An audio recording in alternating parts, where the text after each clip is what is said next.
Bangladesh remains on the boil over violent clashes by students protesting against quota system for government jobs in the country. The government has now imposed a curfew and deployed military forces after police failed to quell days of deadly unrest that has spread throughout the country, killing at least 105 people and leaving thousands of others injured.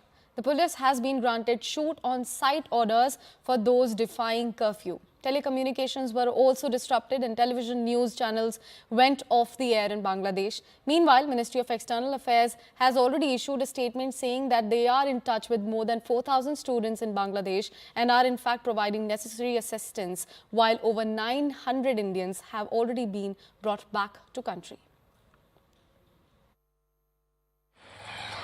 Soldiers patrolled the streets of Dhaka on Saturday as the army imposed a curfew in Bangladesh. The government wants to quell student-led protests that have become increasingly violent and deadly over recent days. Since Thursday, the country's been cut off from the world. Internet and text messaging services have been shut down. But the demonstrations have continued in spite of a ban on public gatherings.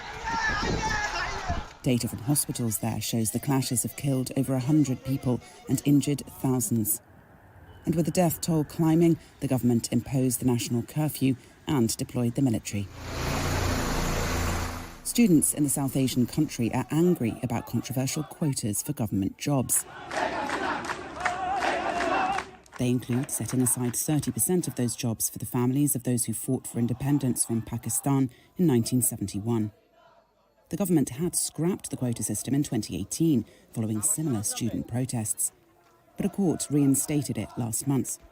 The state appealed against the reinstatement and the Supreme Court suspended it, pending a hearing in August.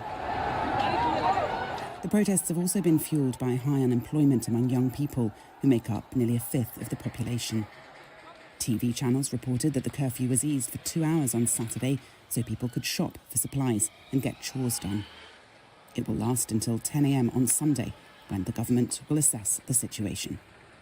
International rights groups have criticised the internet suspension and the actions of security forces. The European Union has said it is deeply concerned by the violence and deaths. Situation हम जिस जगह पे वहाँ पे तो ठीक ही है, लेकिन दूसरे जगह पे जहाँ पे मेन यूनिवर्सिटी में जहाँ पे क्लासेस हो रहा है, प्रोटेस्ट हो रहा है, वहाँ पे सिचुएशन अच्छा नहीं है। हमारे यूनिवर्सिटी के एरिया में तो सब नॉर्मल ही है, लेकिन फिर भी हमें रिस्क लगा तो हम आ गए, लेकिन और फिर कल रात से कर्फ्यू भी हो गया तो अभी नहीं थर्सडे नाइट से शायद बंद हुआ था, उसके बाद कोई कांटेक्ट नहीं है, कुछ नहीं है, तो पता नहीं अभी क्या चल रहा है। डर क्या लग रहा था वहाँ पर जो हमारे एरिया तो सेफ ही था, इतना डर नहीं था। यूनिवर्सिटी अथॉरिटीज़ भी साथ दे रहे थे और हम लोग को रहने के लिए भी वो लोग सेफ्टी प्रोवाइड करेंगे बोले थे, लेकिन हमको लगा कि पता नहीं सिचुएशन आउट ऑफ कंट्रोल हो गया तो हम वहीं पे मतलब स्टॉक हो जाएंगे, इसीलिए हम लोग कल रात को आ गए। देखिए, बांग्लादेश एक अलग देश है और सोवरेन कंट्री है, इस विषय में हमें कुछ बोलना नहीं चाहिए।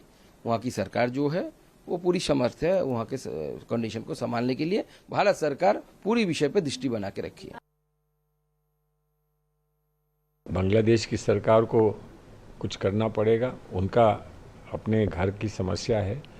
जो भी वहाँ पर उत्तेजना पैदा हुई है उसको तो ठीक वही करेंगे ना, उसमें हम तो दखल नहीं दे सकते। अगर वो हमसे, हमारी सरकार से या हमारे देश से कहें कि हमें आपकी मदद की आवश्यकता है तो हम अवश्य वो मदद दें, लेकिन आज तो हम उन्हीं की जो उनके जो सुझाव हैं या उनके जो इशारे हैं, आज तो हमको उन्हीं को स्वीकार करना पड़ेगा। अगर वो समझते हैं कि आज वहाँ भारतीय लोग जो वहाँ पढ़ने गए हैं या और किसी काम से गए हैं वो वहाँ सुरक्षित नहीं हैं, तो फिर हमको उनकी बात माननी पड़ेगी ना। हम तो उनको जाके सुरक्षा नहीं दे सकते हैं।